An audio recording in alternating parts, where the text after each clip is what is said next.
दोस्तों नमस्कार।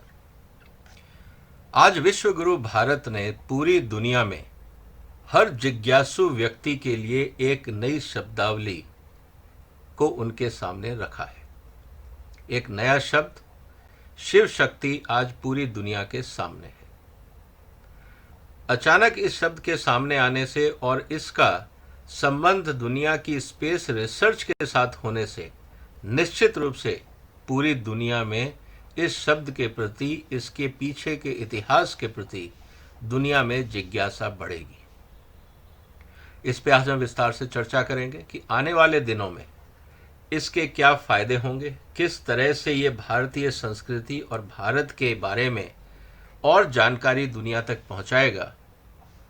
आगे बढ़ने से पहले आपसे निवेदन है कि आप इस वीडियो को शेयर कर लें। इस चैनल को अगर सब्सक्राइब नहीं किया है तो करें और हमारे समर्थन के लिए जो आप देना चाहें वो आप दे सकते हैं। दोस्तों, सबसे इंपॉर्टेंट चीज है कि आज जिन दो शब्दों का इस्तेमाल भारत के प्रधानमंत्री ने इसरो के हेडक्वार्टर से किया और वैज्ञानिकों को संबोधित करते हुए किया, तो इसका मतलब ये है कि पूरे स्पेस साइंस जगत में या स्पेस टेक्नोलॉजी से संबंधित पूरे क्षेत्रों में ये दो शब्द आज सबकी जबान पे होंगे, क्योंकि जो घटना हुई है वो दुनिया में या दुनिया के इतिहास में पहली बार हुई है।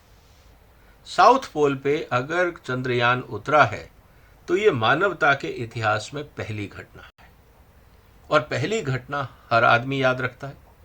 पहली घटना के बारे में हर आदमी जानना चाहता है। और जब प्रधानमंत्री जी ने कहा कि जिस जगह पे चंद्रयान उतरा है उस जगह का नाम होगा शिव शक्ति, तो निश्चित रूप से दोस्तों लोगों के मन में ये जिज्ञासा होगी कि आफ्टर ऑल शिव शक्ति होता क्या है। इसके बारे में लोग और अधिक जानना चाहेंगे। और आज की दुनिया में जैसा आपको पता है कि जब भी किसी को कुछ जानना होता है तो वो गूगल पे जाके या इंटरनेट में जाके सर्च करता है कि शिव शक्ति क्या है। जैसे ही लोग शिव टाइप करेंगे, निश्चित रूप से शिव के बारे में बहुत सारी जानकारी निकल के लोगों की स्क्रीन पे आ जाएगी। जब लोग उसको पढ़ेंगे तो लोगों को भारत के महान इतिहास, हमारे संस्कार, हमारी संस्कृति, हमारे धर्म और बहुत सारी चीज़ों के बारे में जानकारी मिलनी शुरू हो जाएगी। अब जैसा ये कहा जाता है कि Shiva is a creator, protector and transformer of the universe, तो जब लोग ये समझेंगे कि अच्छा ये सिद्धांत भारत में इतने प्राचीन सालों से था, प्राचीनतम जो दुनिया का अगर मैं ये कहूँ रिलीजन है तो वो हिंदू धर्म है या सनातन धर्म है।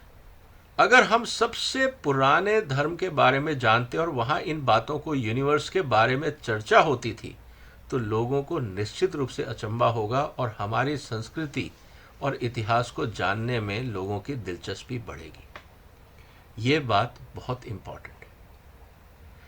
और इंपॉर्टेंट चीज ये है दोस्तों, दुनिया का कोई भी भाषा का अखबार हो, अगर वो चंद्रयान और मून लैंडिंग के बारे में लिखेगा और जगह का नाम लिखेगा तो उसको शिव शक्ति ही लिखना पड़ेगा। इसका और कोई ट्रांसलेशन नहीं हो सकता है। वो अपनी तरफ से कोई नया टर्म नहीं बना सकते, चाहे वो अखबार किसी मुस्लिम देश में छपे या किसी क्रिश्चियन देश में छपे या किसी और देश में छपे, सबको शिव शक्ति लिखना ही पड़ेगा। ये जो ट्रांसफॉर्मेशन होगा उनकी वोकेबुलरी में, ये एक अभूतपूर्व कार्य हो गया। दुनिया की हर भाषा में जितनी डिक्शनरीज हैं उनमें इस शब्द को जोड़ा जाएगा अगर वहां पे चांद यानी कि मून लैंडर और लैंडिंग प्लेस की अगर चर्चा होगी तो शिव शक्ति का नाम आएगा। मेरे को लगता है दोस्तों, योगा के बाद दुनिया को एक सबसे पावरफुल शब्द जो दिया है भारत ने, वो है शिव शक्ति। इसके अलावा जो इंपॉर्टेंट चीज होगी, जो लोग पूरी दुनिया जानने की कोशिश करेगी कि शिव का भारत की संस्कृति में क्या रोल रहा। और ये सिर्फ भारत के सांस्कृतिक नहीं, जब टेक्निकल जर्नल भी छपेंगे और जब उसमें इन्वर्टेड कॉमा में लिखा जाएगा या ब्रैकेट्स में लिखा जाएगा Shiv Shakti landing place of Chandrayaan, तो लोग जानना चाहेंगे उस टेक्निकल लिटरेचर को पढ़ने वाले वैज्ञानिक कि भारत ने शिव शक्ति नाम क्यों दिया, इसके पीछे का लॉजिक क्या था, और जिसको प्रधानमंत्री जी ने आज इसरो हेडक्वार्टर से ब्रीफली संबोधित भी किया है। इसका मतलब ये है कि आने वाले दिनों में आप देखेंगे, इंटरनेट सर्च के अगर आप डेटा उठा के देखें, और मुझे लगता है बहुत से लोग इस पे काम भी करेंगे, कि शिव और शिव शक्ति पे इंटरनेट सर्च एक बहुत तेजी से उभरता हुआ एक कीवर्ड होगा, और ये हमें बहुत गौरवान्वित करेगा, क्योंकि जिस इतिहास को आज तक हमसे छुपाया गया, हमारे स्कूलों में नहीं पढ़ाया गया, डिस्टॉर्ट किया गया, हर तरह के राजनीतिक उद्देश्यों के कारण भारत की संस्कृति को दबाने और बिखेरने का प्रयास किया गया, वो आज बहुत तेजी से निकल के ऊपर आएगी। और सबसे इम्पॉर्टेंट चीज़ क्या होगी, भारत की संस्कृति का जो नाम है वो दुनिया की सबसे एडवांस साइंटिफिक रिसर्च, जिसको हम स्पेस रिसर्च बोलते हैं, आज उसके साथ जुड़ गया है। प्राचीनतम आइडियोलॉजी, संस्कार, सभ्यताएं और आज दुनिया का आधुनिकतम विज्ञान आज एक लाइन में ही लिखे जाएंगे। इससे बड़ी अचीवमेंट और क्या हो सकती है दोस्तों, हमें निश्चित रूप से इस पर गर्व होता है। इसी तरह से हर न्यूज़पेपर लिखेगा, हर जर्नल लिखेगा, हर टीवी एंकर को ये बोलना पड़ेगा, चाहे वो किसी भी देश में हो। कितना अच्छा लगेगा कि अगर पाकिस्तान के एंकर अपने टीवी चैनल पे शिव शक्ति बोलते दिखेंगे। मैं इसको लाइटर वे में नहीं ले रहा हूँ। जो हमेशा हिंदू संस्कृति से नफरत करते रहे, आज उनकी हेडलाइन न्यूज़ होगी, चंद्रयान शिव शक्ति स्थल पर उतरा।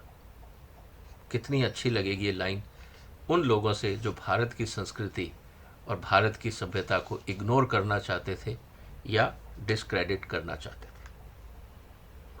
इसके अलावा दोस्तों, जो सबसे इंपॉर्टेंट चीज़ आएगी, जैसे ही लोगों को शिव के बारे में पता लगेगा तो उसके आसपास के ग्रंथों, उनके साहित्यों को, उनके आसपास की स्टोरीज, दंत कथाएं, बहुत सारी चीज़ें इंटरनेट पे बहुत तेज़ी से उभरेंगी। इससे लोगों को भारत को जानने की जिज्ञासा बढ़ेगी, और जब लोग भारत आएंगे तो शिव मंदिर के दर्शन करने के लिए लालायित होंगे कि किस तरह से भारत में शिव का स्थान है। और एक बात जो हम लोगों को समझनी होगी, जो प्रधानमंत्री जी ने भी कहा कि कश्मीर से लेकर कैलाश मानसरोवर से लेकर कन्याकुमारी तक हर जिले के अंदर, हर गांव में शिव मंदिर है, और वहां पे देवी देवताओं की जो आराधना होती थी, जो शिव मंदिर बने थे, वो आम आदमी के साथ साथ राजा महाराजाओं, जो उस समय के सबसे पावरफुल लोग होते थे, उन्होंने भी शिव की आराधना की थी। तो लोगों को समझ में आएगा कि ये कितना इम्पोर्टेंट डेवलपमेंट है। और क्योंकि स्पेस रिसर्च यूनिवर्स की स्टडी करती है, और शिव को यूनिवर्स का क्रिएटर, मॉडिफायर और डिस्ट्रॉयर और प्रोटेक्टर भी कहा जाता है, तो इससे अच्छा लिंक हो नहीं सकता। लेकिन जब हम शिव की बात कर रहे हैं, उसके साथ एक शब्द और आता है, वो है शिव शक्ति। शक्ति की व्याख्या भी प्रधानमंत्री जी ने की, और ये बात जब लोगों को समझ में आएगी कि भारतीय संस्कृति में शक्ति का मतलब होता है विमेन एम्पावरमेंट, मीन्स जो महिला शक्ति है, मातृ शक्ति है, उसका भारत में सदैव एक उच्च स्थान रहा है, और वो शिव के समय से है। शिव शक्ति अपने आप में एक पूर्ण शब्द है, और जब लोग इस बात को समझेंगे तब उनको लगेगा कि भारत की संस्कृति में महिलाओं का स्थान हमेशा से सम्माननीय रहा है और पुरुषों के बराबर रहा है, और बहुत सारी जगह तो पुरुषों से आगे रहा है। इसलिए बहुत सारी इम्पोर्टेंट जो हमारी आराधनाएं हैं वो देवियों की। लेकिन आज जो लोग हमें विमेन राइट्स, विमेन एम्पावरमेंट की बात करते हैं, और अपनी अज्ञानतावश उनको ये समझ नहीं आता कि जिस संस्कृति में महिला का स्थान हमेशा पुरुष के बराबर या उससे ऊपर रहा है, आप वहाँ पे विमेन एम्पावरमेंट की अगर बात कर रहे हैं, तो आपको ये भी समझना होगा कि वो कौन से लोग थे, वो कौन थे जिन्होंने भारतीय संस्कृति में जहाँ महिला को इतना उच्च स्थान दिया जाता था, उसको डिस्टॉर्ट किया, डिस्ट्रॉय किया, जिसके कारण आज हम महिला सशक्तिकरण की बात कर रहे हैं, क्योंकि इतिहास में तो ऐसा नहीं था। इसका मतलब ऑन द वे कहीं ना कहीं कुछ आक्रांता ऐसे आए, कुछ शासक ऐसे आए जिन्होंने भारत की संस्कृति को डिस्ट्रॉय किया और विमेन के रोल को मार्जिनलाइज किया। ये इतिहास भी पढ़ना जरूरी हो जाएगा। तो दोस्तों, मेरा यही कहना है कि आज जो शिव शक्ति शब्द प्रधानमंत्री जी ने दिया है, ये भारत की तरफ से दुनिया को एक और शब्द भेंट रूप में दिया गया है। इससे पहले हमने योगा दिया था, जो दुनिया में आज हर जगह पॉपुलर है। शिव शक्ति और चंद्रयान, ये एक ऐसे शब्द हैं जो भारत के अलावा दुनिया की हर डिक्शनरी में देखने को मिलेंगे। लोग वहाँ जानेंगे भारत के इतिहास को, संस्कृति को, कल्चर को, स्पिरिचुअलिटी को और बदलते हुए ज्ञान विज्ञान के अथाह परिश्रम को। ये बदलता हुआ भारत है और हमें इस बात की खुशी होनी चाहिए। और मैं तो ये भी कहूँगा दोस्तों कि शिव शक्ति के ऊपर आप भी अपनी तरफ से, जो आपके लोग भारत की संस्कृति को नहीं जानते हैं, रिलेवेंट इन्फॉर्मेशन निकाल के उनको लिंक भेजें या उनको अपने दोस्तों को, मित्रों को, कलीग्स को एजुकेट करें कि शिव शक्ति और स्पेस प्रोग्राम का क्या रिलेशन है और क्यों भारतीय संस्कृति में शिव शक्ति इतना इम्पोर्टेंट है। आने वाले दिनों में और बहुत सारी घटनाएं होंगी, लेकिन भारतीय संस्कृति को पूरी दुनिया तक पहुंचाने के लिए और क्या प्रयास होने चाहिए, इसमें आपका क्या सुझाव है दोस्तों, कमेंट बॉक्स में लिखिए।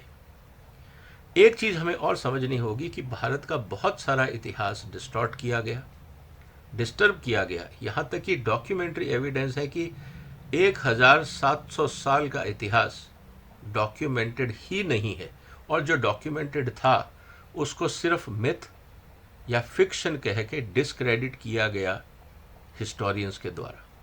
ये वो हिस्टोरियंस जो भारत के 1700 साल के गौरवपूर्ण इतिहास को एक्सेप्ट नहीं करना चाहते थे।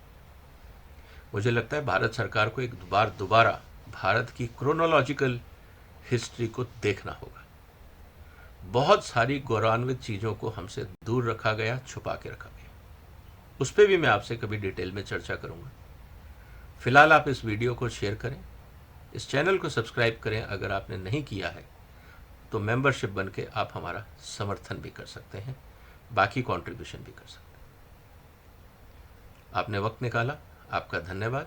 फिर मुलाकात होगी एक और महत्वपूर्ण मुद्दे के साथ। तब तक वंदे मातरम।